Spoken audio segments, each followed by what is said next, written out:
All right, now joined by the great Jack Grossman of Floyd Street's finest. We're not here to talk about the Louisville Cardinals for once today. We're going to do the potential disaster power rankings because the hot seat is swirling around here in the ACC. But Jack, thank you for joining me. Anytime, Tyler. It's been an interesting week or so for the ACC, both on and off the court here. And it might keep going too. I was hoping we might get some more LSU news this afternoon, but we can get into the whole will wait of that thing. I sent you five potential candidates for this. North Carolina, North Carolina State, Pitt, Boston College, and Syracuse. Is there anyone else that you feel like deserved any sort of mention on this list? As far as coaching search, yeah, I mean Wake Forest kept Steve Forbes again, and Feels like Georgia Tech just hired a new coach. I think Wake and Georgia Tech and Notre Dame kind of, and I love Micah Shrewsbury. I think he's a hell of a coach, but those jobs kind of fall into the same level. Not quite the same level as a Boston College, but to me, it's a lot more about the financial resources than it is the actual coach in a lot of ways. So if you wanted to group those in, we could, but I think we got the right five up there. all right. So of those five, we'll start at number five. Which one are you the least worried about? Looking back on this month and saying, "Wow, that what a disaster that changed this program irreparably." You're gonna disagree with me on this, but I think I feel the most confident in Syracuse right now, and that's because I'm a guy like obviously I do Floyd Trees Finds was a Louisville basketball podcast. I used to work for ESPN Radio Louisville. I grew up in Louisville, so I know that program very well. They did the let's hire the former alum thing that was a player there, and it could not have gone any worse with Kenny Payne. You could also point to Juwan Howard at Michigan and how big of a mess that was. My alma mater, Indiana, with Mike Woodson, how big of a mess that was, which was ironically better than Kenny Payne, but that's not really saying much. You could, go Clyde Drexler at Houston, Chris Mullins at St. John's. The list goes on and on and on. If you bring the star player in and it doesn't work out. But I think there's a key difference with Jerry McNamara compared to all of these other coaches that we're talking about. And that's the fact that none of those other guys had actually coached in college basketball as a head coach before. They had been either like Mike Woodson, an NBA head coach, or like Payne or Juwan Howard, a college or NBA assistant coach, or a guy like Clyde Drexler who just came off of, the sidelines or whatever and had never really been a coach before. So you have a very different feeling, I feel like, with Jerry McNamara. The fact that he took over that Siena program and within 2 years had them in the NCAA tournament and had them, you know, battling Duke and up double digits for a large portion of that basketball game, to me goes to say, like, hey, he took over a program of Siena again that went 4-28 the year before he came in, and within 2 years flips him to a 23-1 team and in the NCAA tournament and leading Duke for almost all of that game in the first round. I'll say he is the one guy that I would point to, and this is a long way of saying this. All those other guys, if you would have stripped the fact that they were a Louisville, Indiana, Michigan, Houston, St. John's alum, whatever you want to say, if you strip that away from them, would they be a candidate? The answer would be an emphatic no. With Jerry McNamara, I think you could make the case that he could be a candidate for the Syracuse job, even taking out the fact that he played and starred at Syracuse for many years. So I think there's no such thing as a surefire thing in college basketball coaching searches these days anymore. But I'm willing to bet that I think Jerry McNamara will be a good hire for Syracuse. Okay, I had them third out of the five. The more I think about it, the more I feel better about this from a Syracuse perspective. Because in the end, you say, could he get this without, if his name was just Bill Smith? I think the answer is no. One decent, one good year down at the Metro to make the jump up to a mid-tier ACC program is a huge leap. If it's 2015, I think this is actually a terrible hire.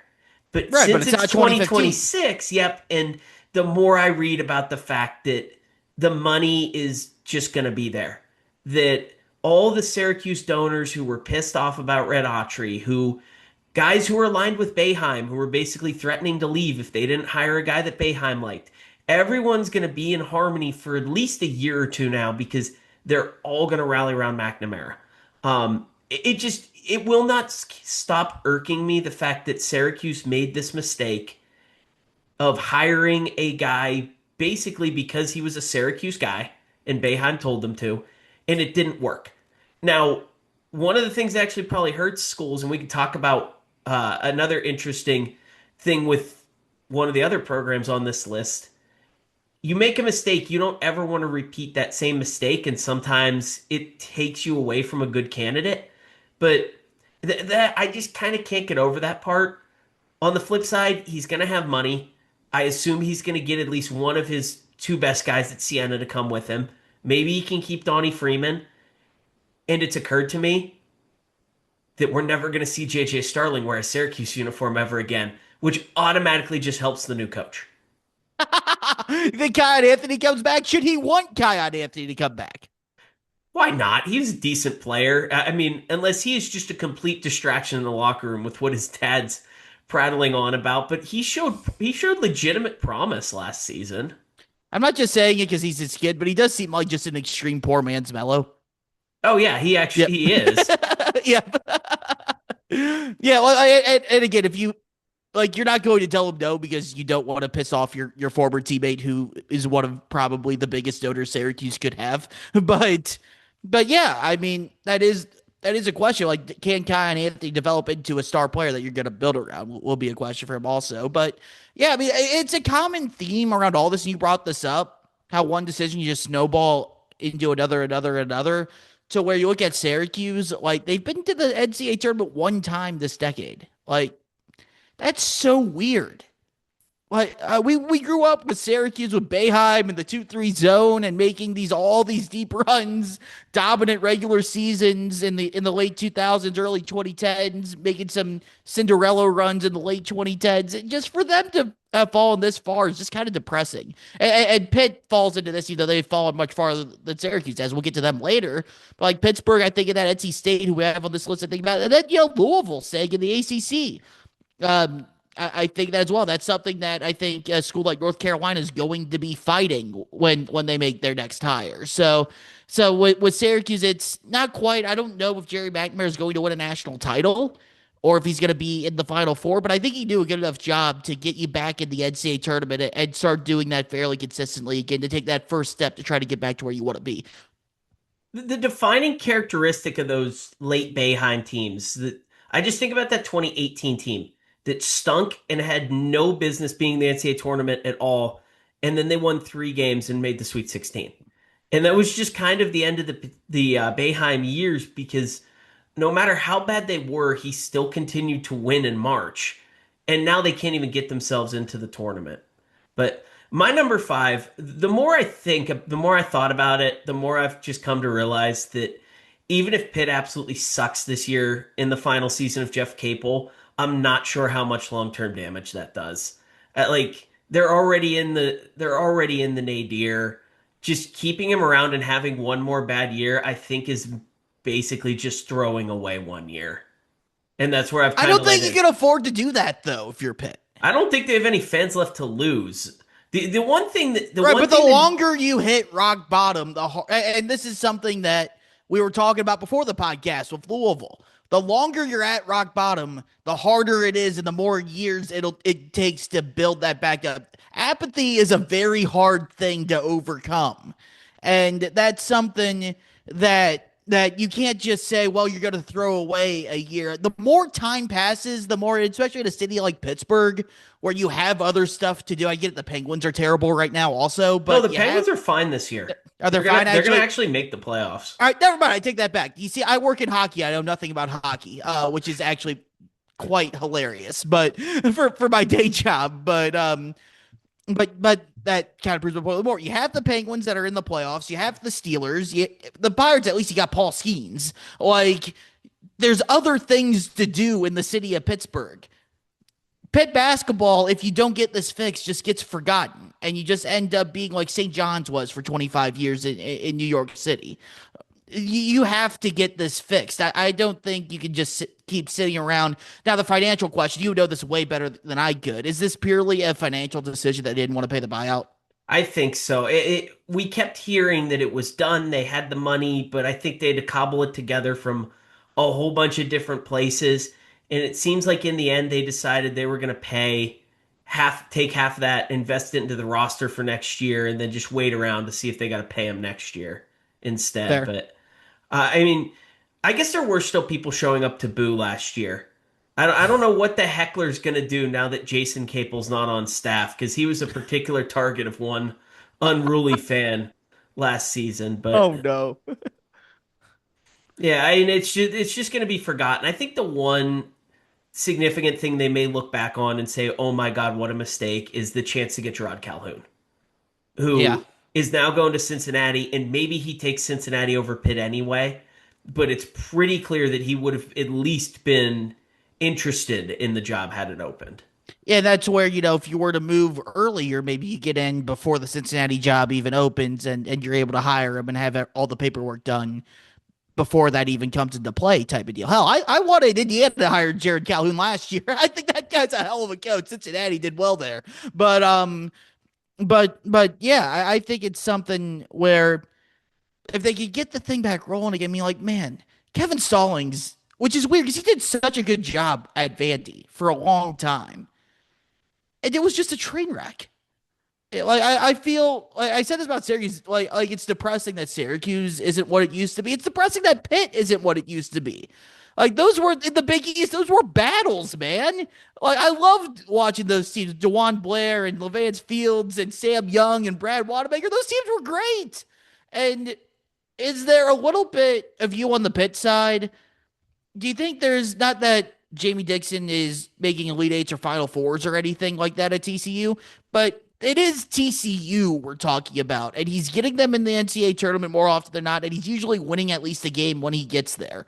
Is there any feeling of, man, maybe we shouldn't have let them go, or did that just kind of feel like it had run its course and it's been the decisions since then that have been the issue, not necessarily letting Jamie Dixon go at that part? I talked to Seth Dowdle when he came on to do the TCU Duke preview a little bit off the air, just about how I think Pitt fans are just going to keep feeling like he's the one that got away, even though it was probably about time. They sure as hell weren't going to fire him, and they probably should have just kept letting him. They probably should have let him stay as long as he kept making tournaments, but in the moment, it felt like things were petering out, and to go hire Kevin Stallings immediately after is what really screwed it up. Yeah. Because everyone knew that was idiotic at the moment it happened. So yeah, and they may never recover from that one. Yeah, I mean, you make, again, I'm sitting here doing a Louisville podcast. I am openly cheering for St. John's on Friday because I know Rick Pitino has, a checkered past and all that stuff, but damn it, he's my dude. That's the guy I grew up watching and loving those teams. And yeah, I understand why Louisville fired him after a third scandal in less than a decade. But at the same time, that program hasn't been the same since then. And I get it, Jamie Dixon and Rick Pitino, little different, but Dixon had that thing rolling there for a while. And I know I'm not alone how Louisville fans feel about Rick Pitino. There are a lot of them that are kind of bandwagoning St. John's now that Louisville's out of the tournament. That one, at least, Louisville kind of had to fire him. You don't get to Yeah, like blame. they didn't really You have a get to blame his choice. own idiotic decision making for that. Hey, he said he took full responsibility of it being someone else's fault many times. But and again, like I understand why they did it. They didn't really have a choice. But you still look at it and go like, damn, what is that program today if they didn't make that decision? Yep. Yeah, that's the story of college athletics. Where's Yeah, no Florida if kidding. they had fired Todd Golden right now? Where's Indiana if they didn't if they didn't fire Calvin Sampson?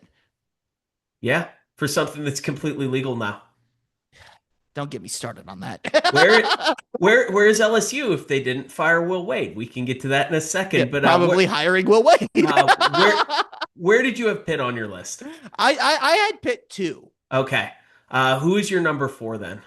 My number four is is North Carolina. Okay. And I have the same. sweet. You want to go first? Yeah, I feel like the family thing becomes a big issue if they don't nail the hire. And the fact that Hubert Davis so aggressively came out and said, I do not resign, I would never quit, I was fired, basically kind of burning a bridge on his way out the door. And we keep hearing, oh, Carolina always hires within the family. There's no answer in the family. Like, their best option in the family is a guy who just got fired by a mediocre Big 12 school in West Miller. So they're going to have to go outside, and you just listen more and more about all the interpersonal dynamics there and the alumni coming back and all the just kind of relationship work you have to do. And if they hire a guy who comes in and is rough around the edges and doesn't win 27 games every year, it's going to come back to, well, what the hell? You could have just hired Jerry Stackhouse. He would have sucked. You could not have hired Jerry Oh, Stackhouse. but if this next hire doesn't go right, we're going to hear Carolina fans say that in 4 years. Like, you could have hired Jerry Stackhouse. You could have hired, pick whatever Carolina alum is a way underqualified assistant right now. We'll pull it back to something we talked about with Syracuse. When you hire a dude only because he went to the Yep. school and isn't qualified, it never works. Look at Kenny Payne. Look at Mike Woodson. Look at hell, Penny Hardaway. Look at Clyde Drexler, Chris Mullins, Jawan Howard. The list goes on here. If you have a dude like hell, even Kentucky with Mark Pope, who is way more qualified to be the Kentucky head coach than any of these other dudes that I've mentioned. But let's be honest, if he wasn't the captain on Kentucky's 1996 team, he wouldn't have been considered for the Kentucky job. That's to me, there needs to be someone that you can't just go, he's a part of the family, you have to hire him. If it's football, you can't look at him and just go, hey, he's a Michigan man. You have to hire him. That's not always how this works. And I know that upsets alumni. It upsets former players. There's still Louisville former players in the Denny Crum era butthurt about them firing Kenny Payne, despite, the last 2 years being much better than what it was under Kenny Payne. But you have to hire a dude that can go out there and win basketball games. And Carolina now, because there's quite literally no options. I'm sorry, Stephen A. Smith. Kenny the Jet should not be the head coach of the Tar Heels.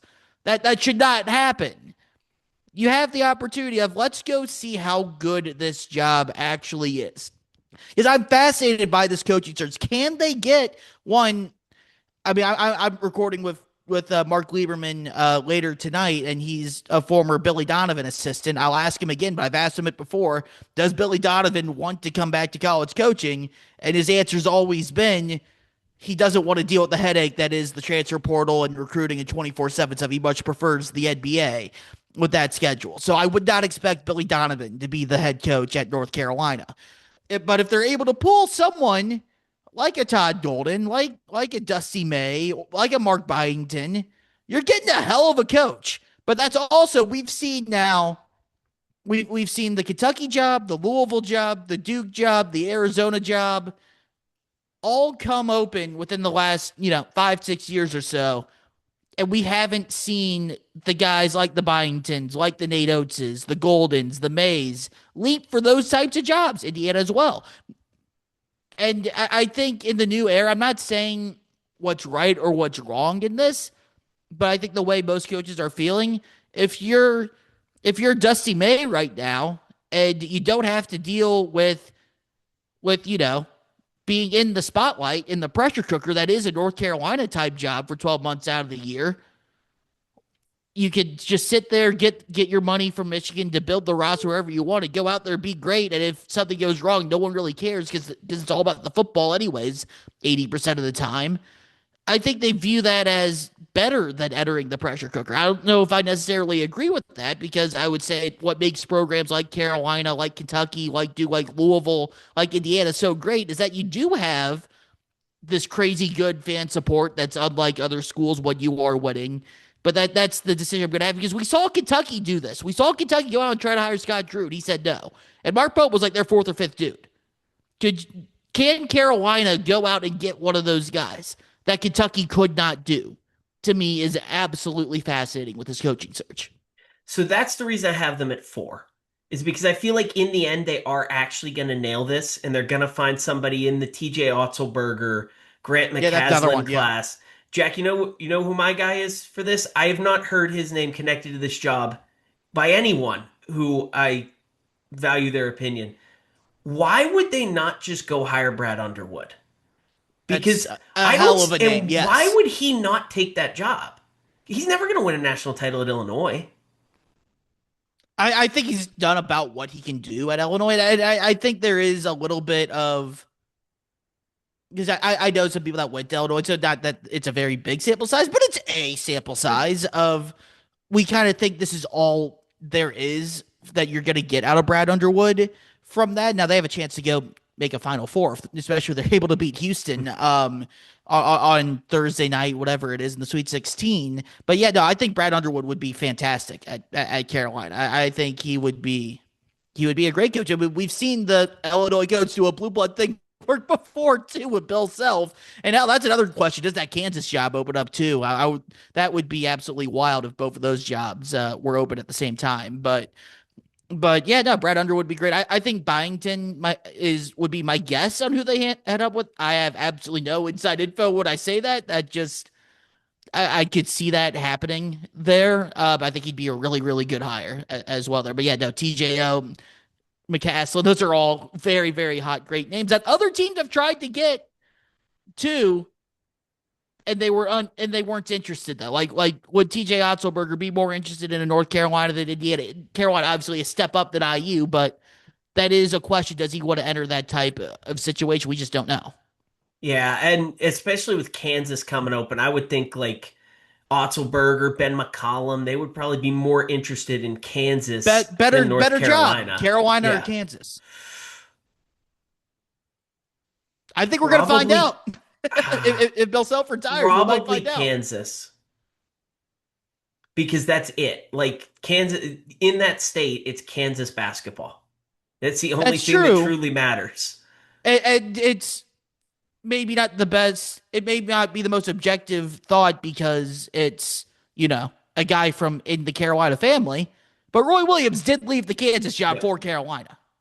It was a long time So ago though. it So was a long time ago, but that is something there. I think, especially with how the Kentucky search went a couple years ago, because I've always had Kentucky as that number one top job. If Carolina is able to go out and swing for the fences and connect where Kentucky couldn't, maybe I reevaluate that there. Same with if Carolina and Kansas both open up, Kansas ends up with a really big name and Carolina ends up with a mid-major guy or someone in the family, you're probably going to have to shuffle some things around there. It's all fascinating to me. It's interesting. yeah, you mentioned it. I think the floor is Byington. Like I just don't think Carolina does any worse than him. I think he takes that job if it gets offered. Just a guy who won a ton at James Madison, won a lot at Vanderbilt. Two other schools with a lot of resources like Carolina will have. He's just consistently been a big time winner, that kind of southern, a little bit preppy-ish school. It's going to be like I assume the It values donors are academics. yeah. Yeah. Probably dealing with the president of North Carolina and the president of Vanderbilt's probably not that different. Yeah. A lot, a Um lot of pompous. yeah. The only other thing to remember with why this could be a disaster is after the Belichick thing, if they flub this hire, everyone is getting canned. Every person that You say athletic that, but like department's going to get fired. Bubba Cunningham's already on the way out. Oh yeah. Like they're within a They'll transition fire the right now. janitors though if they screw this up the year after Belichick. Every person in that building will get canned. Like in Carolina, like I get it. You try to be good in football, and again, I'm an Indiana alum, and they just proved that literally anyone can win in football if they get the hire Yeah. right. But like you're a basketball school, guys. Like, well, don't mess up the crown jewel of what you're supposed to be to chase something that by the Bill Belichick thing's so dumb, man. It's It's still so funny. dumb. It is. It's very funny. All right, I had Syracuse at 3. Who did you have at 3? I got I got NC State. in in what is such a bizarre situation. It's only Will Wade could do this. Or maybe Chris Beard, since didn't he like take the UNLV job for a week and then go to Texas Tech? Wait, yeah, you're right. I was gonna say no, that was Otzelberger, but Otzelberger actually was at UNLV for a Yeah, full for a couple year. years. Yeah, Yeah, yeah, yeah. Yeah, like only Will Wade or Lane Kiffin, which I guess ironically also an LSU coach they're now, gonna be Lane Kiffin. so great together there. Yeah, throw in Kim Mulkey too. Like that is insane. Uh-huh. But I mean, like, I'd be pretty pissed off at NC State. Like, is LSU really a better job than NC State today's age? I get it, you get the SEC money and all that, and Will Wade has a comfort zone there for being there the first time around, and must have absolutely loved the gumbo down in Baton Rouge, to want to go back there. But on paper, I mean, what we talked about with Syracuse and Pittsburgh and all these other schools, NC State's lived it. Like they were one of the programs back in the day. They've won 2 national titles. They had been to a bunch of Final Fours. They were, a top 10, 15 program in college basketball year in, year out. But after the Jim Valvano era ended, it's just been wrong decision after wrong decision after wrong decision. It just snowballs for 30 years at this point, where they haven't been what they want to be. So now you look at it and it goes, okay, what are you as a program? Still better than LSU, I would think, where I honestly, LSU's probably fifth on the totem pole down in Baton Rouge as far as what the fans care the most about. Obviously, football number one, then baseball number two, women's basketball number three, then gymnastics there is bigger than men's basketball. They And the sell out that. Saints. So we might Yeah, as well toss yeah, them in too. and the Saints down the road, but I'm just thinking like LSU specifically. We're talking about like NIL and donors and all that type stuff. You're really low at the totem pole on the totem pole at LSU. No one really cares about you at LSU. Why would you go from NC State to LSU to be, even with the SEC TV money? I can't get comprehended other than I guess Will Wade really really loves LSU, or someone really royally pissed him off in Raleigh. But if you're sitting there as NC State, you're wondering what the hell do you do after that? Like they left us after 1 year for LSU. That's weird. That's really weird. So I thought they made it like Will Wade was going to win games there. You got him in the tournament year one, so that's a big loss. That they got to go. Like I know Josh Hurts told Syracuse no. Does NC State think they can get him? I think Syracuse is a better job than NC State. So that's where I'm getting to. So I had NC State number one. If they Fair. lose weight after all this, this is an utter disaster. Think about the hype of 12 months ago, and they're going to own the state for the next 10 years. And they go get Darion Williams, who didn't even make an all ACC team. And they made the tournament at least. They literally lost in the first four. And so Yeah. this season, by all accounts, other than beating Carolina without Wilson and Vasar in that game, was a complete abject failure. And then Will Wade, a guy who we always hear about how his players love him. And he definitely coaches for the name on the back of the jersey. He doesn't give a good gosh darn about the name on the front. And he will run out in a second. And the fact that NC State couldn't foresee his McNeese buddies ending up at LSU and trying to poach him a year later is a disaster when you especially look at what you said. Where do they go after this? Because if you can't get Josh Schertz, which is going to be quite expensive, Yeah, because he signed an extension. Syracuse already got outbid. Kansas State got outbid. Like, this is going to be quite costly to get him if you can. But beyond that, there's no other good option. Brian Hodgson's already going to Providence. Scott Cross is going to Georgia Tech. Takayo Siddle, who would be a good candidate for a job in that area, but like I mentioned earlier, they're not going to hire the UNC Wilmington coach after Kevin Keats. They're not going to do that twice in a 3-hire span. You start looking around, it's like Bob Ritchie at Furman. That's not super enthusiastic. Like, there's no good ACC assistant to pull in. All of a sudden, now you're talking about, could you go outbid a sitting power conference coach at a bad job like Shaheen Holloway? I'm glad you said that because that's where I'm going. Like, because Shaheen would be interesting. The name I had, we mentioned him earlier, Micah Shrewsbury. I would go hire Micah Shrewsbury. Is the I fan think base going to be excited about a guy who has done a bad job at Notre Dame, though? That's part of the problem. I think, and this is where why I have my top two schools at top two at one and two as a separating line between the other three. I think you could argue that the reason Micah Shrewsbury hasn't been good at Notre Dame is because they just don't care about basketball there. And they don't have the financial resources or willingness to give them him the pieces that he needs to go out and win basketball games at Notre Dame. And then, by the way, you might get Harrelson, Braden Shrewsbury, and Serta this year Yeah. if you go get him. The guy I was going to throw out is actually, do you just offer the farm to go steal Chris Jans from Mississippi State? Because that's a god awful job, and he's a really good coach. And I think his kind of folksy, angry attitude seems like it would fit the NC State fans after how much they loved Wade. I think that his stock's kind of at a low point right now, though. If this was Exactly, two you might years be able to ago, steal him right now. that's fair. But I think all the questions you asked me on Shrewsbury, I think I could just return the favor with Jans, though. Yeah. And I think Shrewsbury is a better coach than Jans. I like Jans; he's good, but he was able to keep, you know, crap, what's his name? The point guard. Really, really good point guard that's been there forever. I keep thinking Hubbard. too. Yeah, yes, Josh Hubbard. For whatever reason, I wanted to say Tu Holloway, and I'm like, he hasn't played college basketball for 15 years.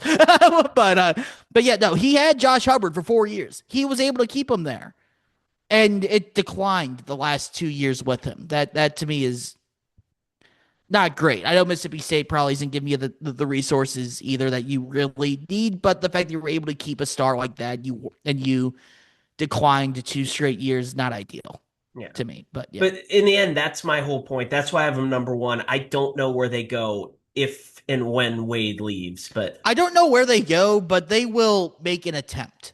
They have a fan base there that will rally and give them financial support to give them a chance. Whereas for Pitt and Boston College, I just don't believe that that's the yeah. case.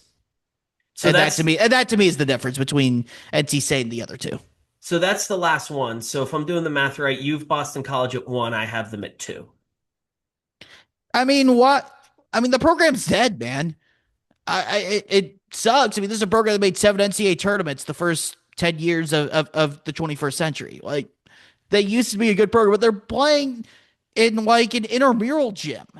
Like you saw or rather not playing in an intramural gym. They practice in an intramural gym. They don't Yeah. even have a dedicated practice facility at Boston College in 2026 as an ACC school. That is incomprehensible how wild that is. So no, I don't have any expectation or trust that they're going to give whoever the heck they hire. Like I heard, John Becker and Luke Murray as names just listening to like Field 68 podcast saying that, maybe they hire one of them. I'm like, if I'm John Becker and I've done a great job at Vermont, why the hell would I take the Boston College job?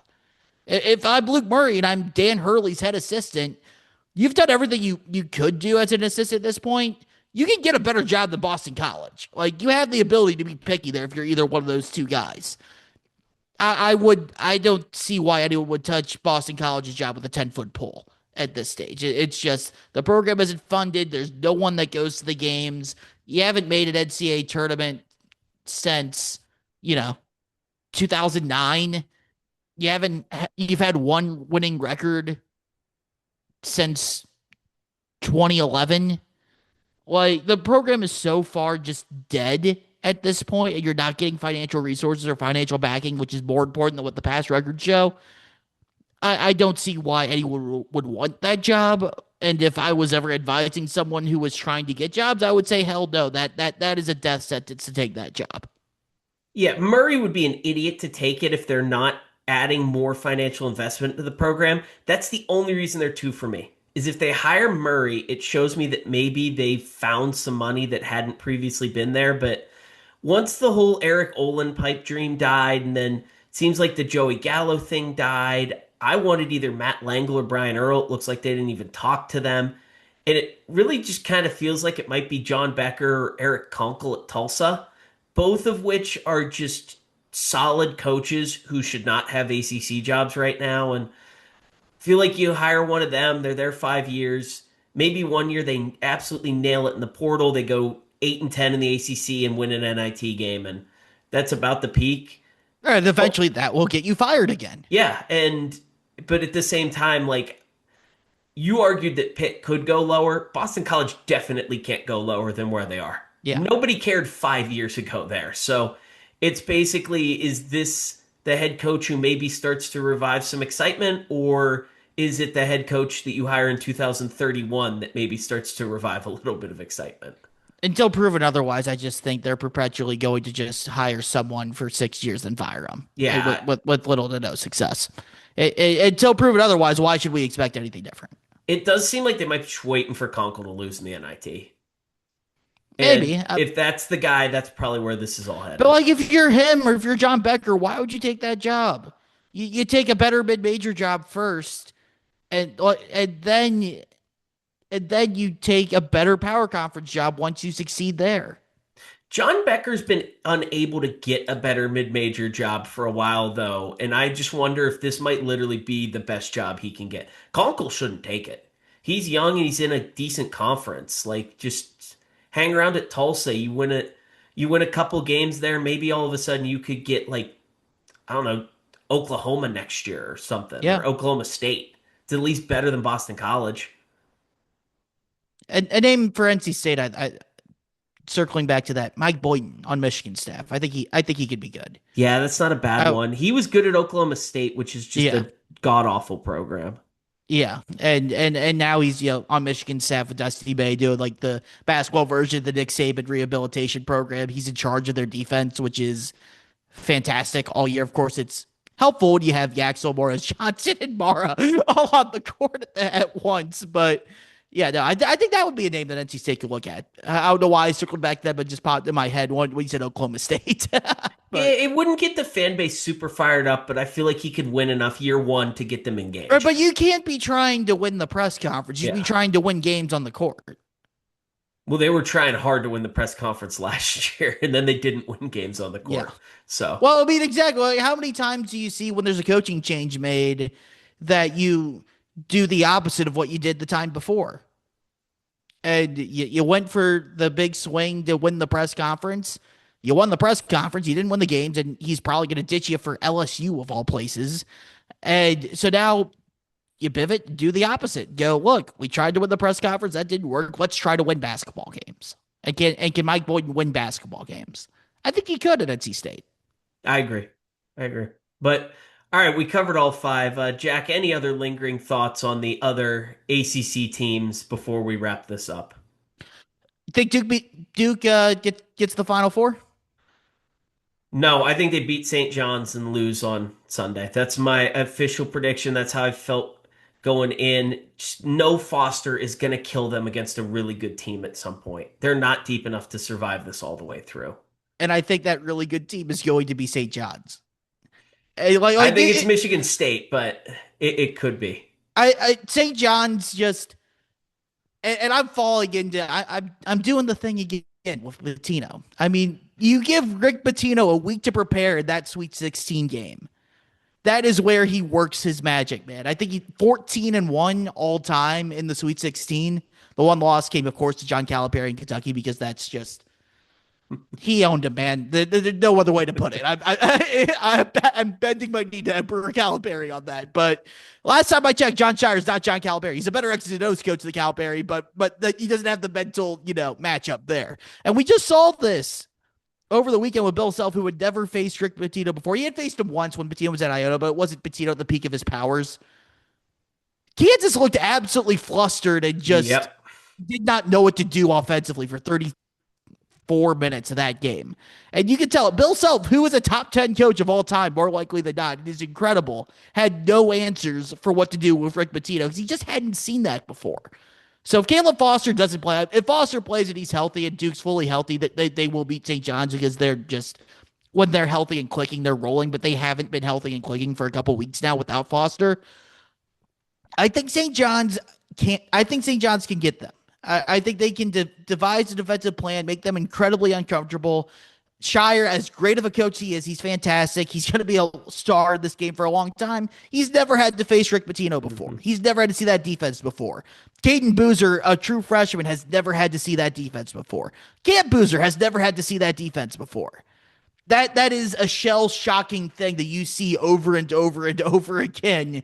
The way St. John's is defending right now, I think they're going to do enough to stun Duke and win that game. All right, we started with St. John's on this episode. We ended with St. Yeah. John's. But Jack Grossman, where can all the good people find you? Oh, you can find me on Twitter at Jack Grossman 97, Blue Sky at Jack Grossman. Again, I'm on co-host of Floyd Street's Finest, part of the Field of 68 podcast network.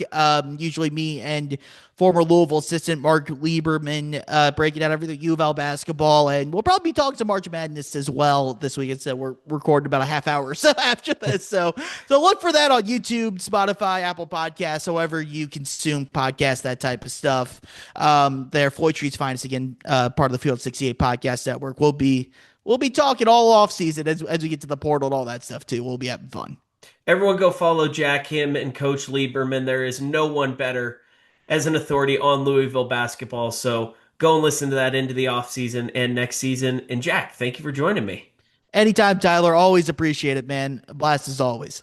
And thank you to Jason for joining me as well. Thank you to all of you for listening.